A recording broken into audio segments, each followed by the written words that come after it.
On a deux supports qui sont assez importants dans la démarche, en tout cas dans la démarche hébraïque et juive, le sens que tu mets dans le rituel. Mais il y a aussi l'histoire, l'historiosophie.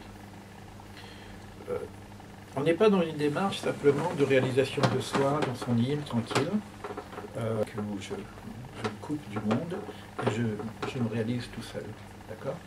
On est dans une démarche qui prend en compte l'époque où nous vivons et qu'est-ce qui se passe d'une façon singulière et particulière dans cette époque, en relation avec les autres époques. C'est pour ça que l'histoire, la Bible va nous raconter une histoire. Et c'est à travers l'histoire biblique qu'on va découvrir du sens. Ça, c'est quelque chose de particulier. Ce n'est pas simplement un travail sur soi, en dehors du contexte historique. Si ça commence par l'Égypte, puisque la fête de Pâques, c'est l'Égypte, l'Égypte correspond au principe d'exil. Et la sortie d'Égypte correspond au principe de libération. Mais c'est aussi une histoire. Et derrière cette histoire, il va y avoir quatre grands exils qui se développent au fur et à mesure par rapport à quatre grands empires. Et chaque chose a un sens singulier. Et ce que Manitou pose la question, pour nous, ici, dans le monde que nous vivons, il faut comprendre à quelle période de l'histoire nous faisons partie. On n'est pas coupé du processus historique global. Donc, plusieurs fois, je vous ai parlé dans la démarche du Ramchal qu'il y a ce qu'on appelle un tikkun pratit, personnel, une réparation personnelle. Donc, un travail que je fais sur moi-même par rapport à ma propre histoire. Et il y a aussi un autre processus qui est ce qu'on appelle un collectif. Donc quand on est en groupe, on crée un collectif.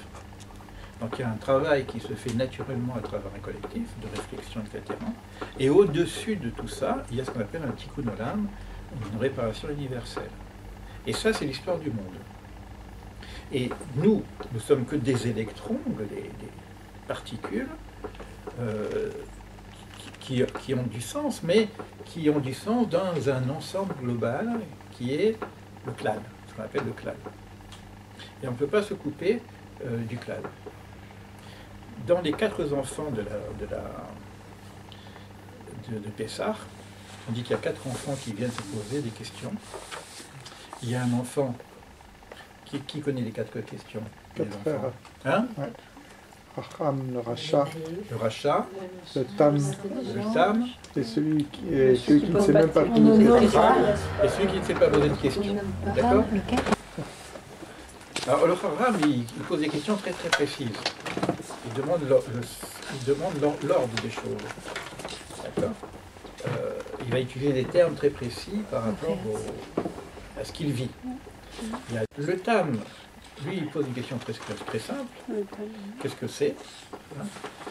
Celui qui ne pose pas de questions, il ne pose pas de questions. Donc il faut l'aider à vous poser des questions. Il faut lui ouvrir la bouche. Ça marqué at petarlo. Ouvre-lui la bouche pour qu'il s'interroge, qu'il se questionne. Donc on est bien dans un questionnement. Tout Pessah, c'est un questionnement. C'est ce ma'alaïlazé. Qu'est-ce que c'est cette nuit? Tu vois, donc on demande toujours ma. Le soir du questionnement, au point où on nous raconte qu'il y avait des Talmidei Chachamim qui étaient en train de faire Pessah, et jusqu'au lendemain matin, ces élèves viennent et disent « Ah, Rabbi, c'est l'heure du schéma ». C'est-à-dire qu'ils vont discuter toute la nuit, quoi. On me dit que si je suis un savant, et que je suis en face d'un autre savant, je dois me poser les mêmes questions. Chaque fois, à chaque Pessah, on fait les mêmes rituels. On pose les mêmes questions, pourtant on le sait. Pourquoi? Quelle différence il y a entre cette nuit et l'autre nuit? Qu'est-ce qu'on va nous raconter? On va nous raconter qu'on est en Égypte, qu'on est sorti d'Égypte, etc. On nous raconte la même rythme. C'est-à-dire quoi? Ce film, je l'ai déjà vu 50 fois, quoi.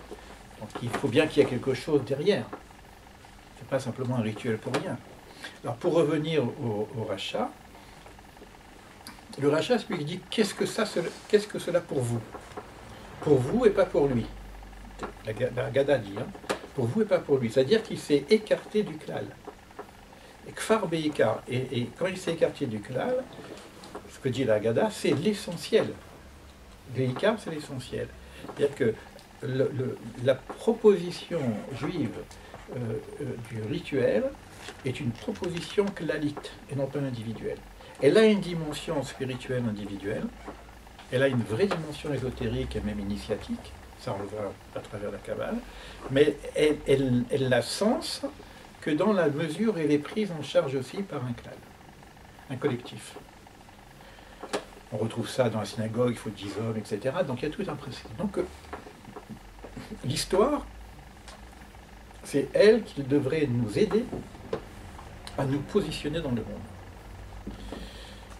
Et maintenant, l'histoire va être découpée en un temps de galoute, un temps d'exil, et puis une ouverture vers ce qu'on appelle Imot HaMashiach, un temps de messianisme, un temps de... Il va y avoir des signes qui vont nous ouvrir vers un changement d'ère, un changement d'époque, et ce sont les signes historiques qui peuvent nous aider à voir si on avance vers ce temps. Il y a le temps des patriarches, il y a le temps des constructeurs, on va dire ça comme ça.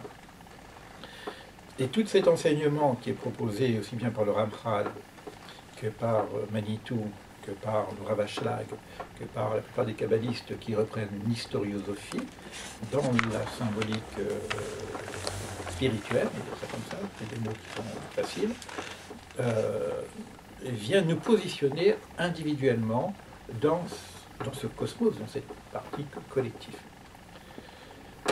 Ça ne veut pas dire que je suis obligé, en tant qu'individu, d'attendre que le processus global se réalise, puisque chaque individu a la possibilité de vivre déjà, lui, dans le temps qu'il vit, le temps de la Géoula. Donc il y a ce qu'on appelle la sagesse, les tzadikim, mais quoi qu'il en soit, même ces tzadikim qui ont déjà vécu, qui sont eux déjà dans le monde de la libération, qui sont déjà libérés des limites de l'Égypte, parce que l'Égypte c'est aussi les limites, ils le vivent dans un processus global. D'accord? On va essayer de comprendre un petit peu ces éléments entre le temps que nous vivons et toute la discussion qui va se faire. Est-ce que le temps que nous vivons, puisqu'on va faire Pessah, on va faire une forme de théâtre de libération, on va manger comme ça, etc. Mais comment je peux faire semblant d'être libéré si je suis encore en galoute, si je suis encore dans mes limites? Donc je vais fêter la libération alors que je suis dans les limites. Donc il y a quelque chose qui ne fonctionne pas.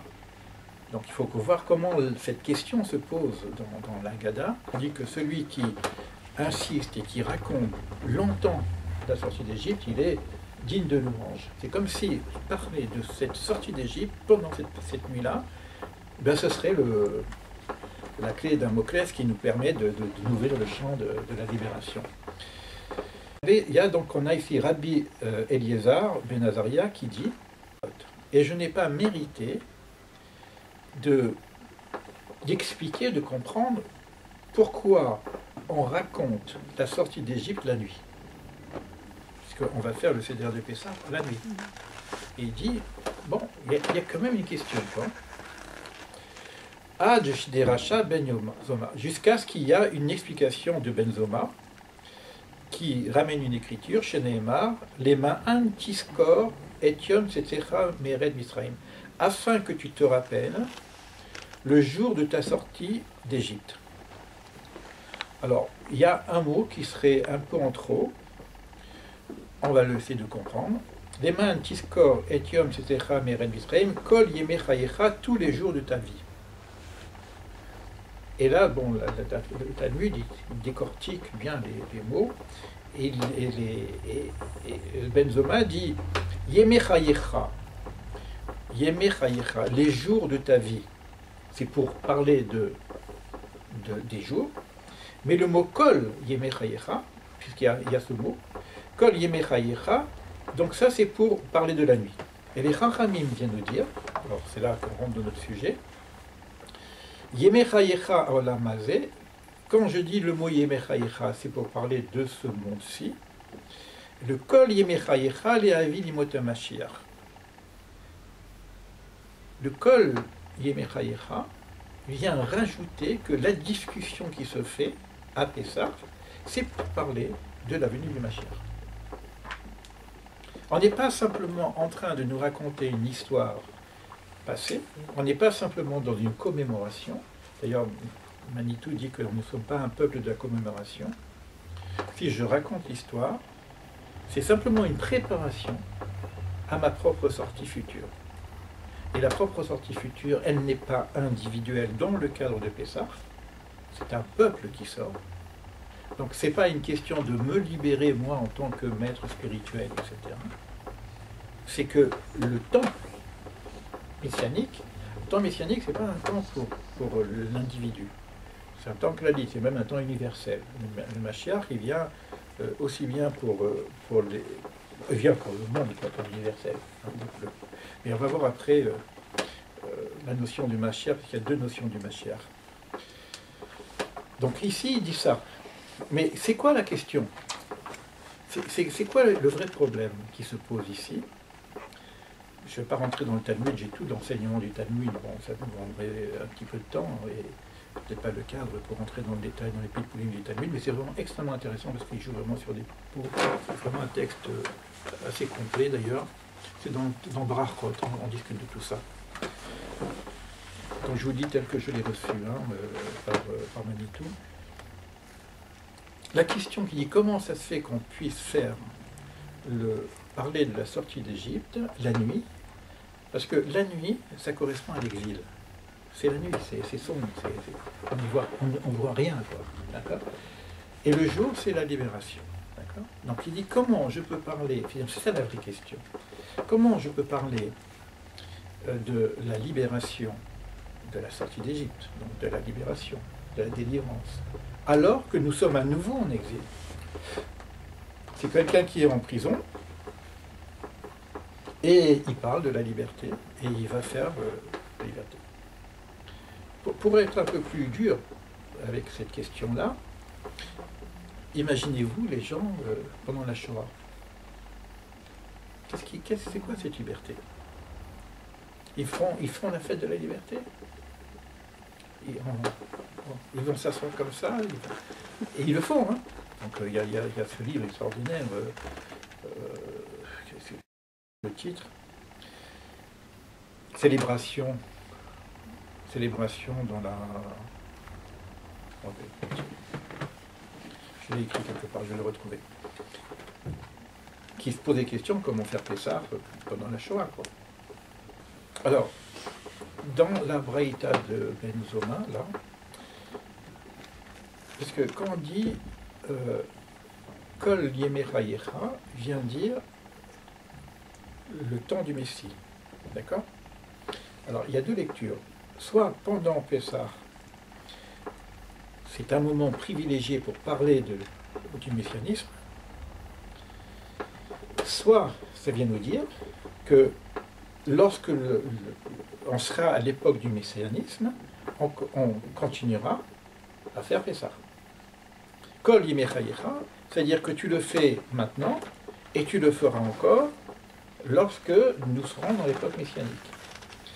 Et dans la Braïta, on va chercher un texte qui vient contredire cette idée-là. Parce qu'il y a un texte qui dit que qu'on ne va plus faire les fêtes. Une fois que le messianisme arrive, le processus de libération universelle est en place, on n'a plus besoin de commémorer. Donc l'histoire est terminée. Et donc, je ne vais pas rentrer dans le détail, mais alors ici, la réponse vient nous dire que dans le temps messianique, on ne parlera plus de la sortie d'Égypte telle que nous en parlons aujourd'hui. Dans le temps messianique, on parlera de la dernière des sorties, qui sont la sortie des enfants d'Israël des pays du Nord et de toutes les galuyeux, de tous les exils qu'ils ont eus. c'est un texte extrêmement important au niveau de la composition, parce qu'on est dans l'histoire, hein, l'histoire aussi, hein, l'histoire. L'époque messianique, c'est une époque où on continuera à raconter un petit peu l'histoire de l'Égypte, mais d'une façon très légère, en filigrane. De la même façon que quand vous faites la Haggadah, pour ceux qui lisent la Haggadah, vous allez voir qu'on va vous raconter deux histoires de libération. La première histoire qu'on vous raconte, c'est celle d'Abraham, qui était à Ur-Kasdil, comment il a été libéré d'Ur-Kasdil. D'accord? Il a passé de l'autre côté, etc. Donc on vous raconte un petit peu l'histoire des patriarches, et après on vous raconte l'histoire de la sortie d'Égypte. Et on vient nous dire ici que la prochaine Haggadah, c'est une préparation à comprendre la dernière des sorties. C'est ça le mot Kolini Chayecha. Et Emmanuel insiste, on dit, est-ce qu'on est aujourd'hui en train de parler simplement d'une préhistoire antique de la sortie d'Égypte, ou est-ce que nous ne sommes pas aujourd'hui dans le temps de voir que les textes tels qu'ils sont écrits sont en train de se dérouler devant nous? D'où le problème de l'histoire. Est-ce qu'on peut dire qu'aujourd'hui, nous voyons ce qui est écrit dans les textes, le retour des Kibbutz Galiot, c'est quoi? C'est le retour des Juifs qui viennent de toutes les parties du monde, quoi. C'est ça. Donc, est-ce que c'est une réalité ou c'est pas une réalité? Si c'est une réalité, c'est-à-dire que nous sommes dans cette période de la 5e coupe. Vous savez qu'on ne boit pas la 5e coupe, on boit 4 coupes. La 5e coupe, c'est justement ce temps, c'est bu le temps où c'est une forme de préfiguration de la dernière des sorties. Et il y en a aujourd'hui qui pensent qu'on peut aujourd'hui, c'est la coupe d'Eliyahu Hanavi, hein, je ne sais pas qu'on pourrait aujourd'hui, et certains le font, honorer la 5e coupe, qui est la coupe d'Eliyahu Hanavi. Donc il y aurait une Haggadah qui s'appelle la Haggadah de la 5e coupe, qui serait la Haggadah, l'histoire, mais l'histoire finale, l'histoire du processus qui arrive à son aboutissement. On en est loin. On est au départ, mais il faut savoir si on est au départ ou non. Ça change le processus. Et le travail sur soi, le travail qu'on a à faire sur nous-mêmes, va prendre une autre dimension si on est dans... C'est comme un nouvel ère, je veux dire. Hein. Et vous allez voir que toute la sortie d'Égypte, ça prendrait beaucoup de temps de le voir, par exemple l'histoire du veau, par exemple, de tuer le veau, etc. C'est quoi? Le veau correspondait à quoi? Aux anciens rites. Aux anciens rites, exactement. C'était le dieu d'Égypte. Et qu'est-ce qu'ils ont fait Qu'est-ce qu'ils ont fait les Hébreux? Ben, ils ont tué le veau pour passer. Hein. Et c'est quoi le Pessah? C'est le passage, passer de l'autre côté, tu vois. Ils ont transcendé. Donc ils ont passé une nouvelle ère. Donc l'Égypte était déjà un passage d'une nouvelle ère. Et la question qui se pose à nous aujourd'hui, si je rentre dans cette idée-là, hein, il y a beaucoup d'autres choses. Hein. C'est vraiment extrêmement riche, vraiment. Tout le rituel de Pessah, c'est d'une richesse extraordinaire. Si je rentre vraiment dans le détail de chaque chose, vous avez les cassettes que j'ai fait qui donnent déjà quand même pas mal d'éléments. Je ne vais pas les refaire, mais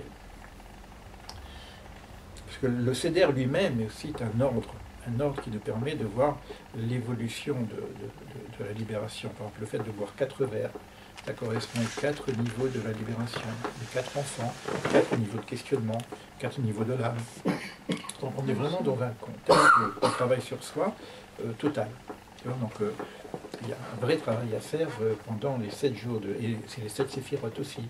Donc on va compter l'Homère, on va compter 7 x 7. Donc je ne vais pas trop rentrer dans les détails, mais vraiment il y a pratiquement tout est dedans. Mais ce 5e vers, juste une petite question, c'est par rapport à ce que tu disais de la terre d'Israël, ce rapport entre le devenir d'Israël et ce 5e vers. Donc tu pourrais dire que si on commence à boire le 5e vers, on devrait vraiment observer alors ce qui se passe en terre d'Israël et le ramener à la symbolique de ce qui est dit dans le temps historique. La notion du messianisme, je vais prendre dans le texte tout à l'heure, elle est en rapport avec la terre d'Israël. C'est ça. Le retour des exilés, c'est bien en rapport avec la terre d'Israël. tant que tout le rituel, toutes les prières sont en relation avec cette terre-là. Mais on va voir aussi que ce retour, c'est pas un phénomène nationaliste seulement, quoi. Il faut trouver le sens de ce retour. Quel rapport il y a entre Israël et la terre d'Israël? C'est ça. Moi j'ai fait plusieurs conférences et plusieurs colloques là-dessus, avec d'éminents rabbins très connus sur Internet, Rabinovitch, Rav Shloki, différents personnages qui ont chacun une vision singulière du retour.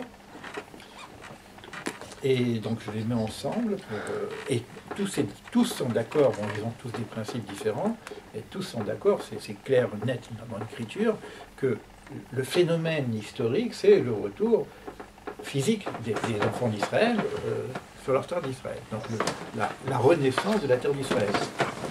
Si vous regardez le processus de la création d'Israël, 60 ans, vous voyez à 60 ans, c'est un truc incroyable. Comment c'est possible dans 60 ans de faire un truc comme ça?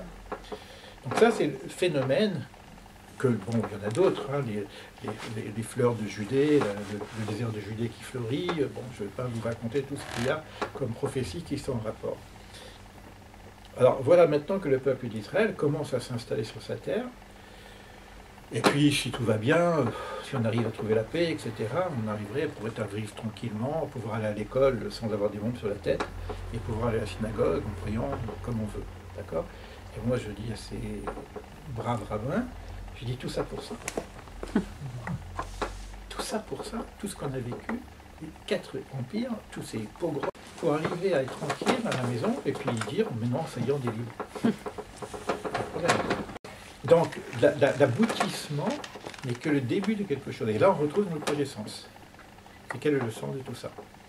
Mais le fait que le retour, c'est aussi un grand tikkun des nations. Oui. C'est pas simplement le tikkun des Juifs ou des Israélites. C'est que les nations ont favorisé et ont permis ce tikkun, ne serait-ce que par le vote aux Nations Unies en 1948. Alors ça, c'est un processus qui se fait de la même façon que Pharaon a dit vous pouvez y aller, et après il a regretté, il a couru derrière, tu vois. Donc de la même façon, l'ONU il a dit bon c'est bon, et puis finalement on regrette et puis on remet en question. Donc c'est le même processus. Hein. Maintenant, ce que je veux dire par là, c'est que une fois que ces choses-là arrivent, va commencer le tikkun olam, le tikkun universel. C'est-à-dire qu'il va y avoir un rôle, une centralité au niveau de la terre d'Israël pour arriver justement au processus du tikkun olam, qu'on appelle la réparation universelle, qui se fait, qu'on appelle ça or la goïm, lumière pour les nations. Or la goïm, c'est-à-dire que tout le travail, c'est-à-dire que le sens de l'exil, c'est pas de sauver la peau du peuple d'Israël, c'est sauver la peau des nations. Toute l'historiosophie, c'est que même quand les enfants d'Israël vont en Égypte, c'est pour ramener les étincelles égyptiennes et sauver les étincelles égyptiennes qui existent en Égypte. Tout le processus de la construction du temple, etc., c'est un processus qui est un shefa, une lumière pour l'ensemble des nations.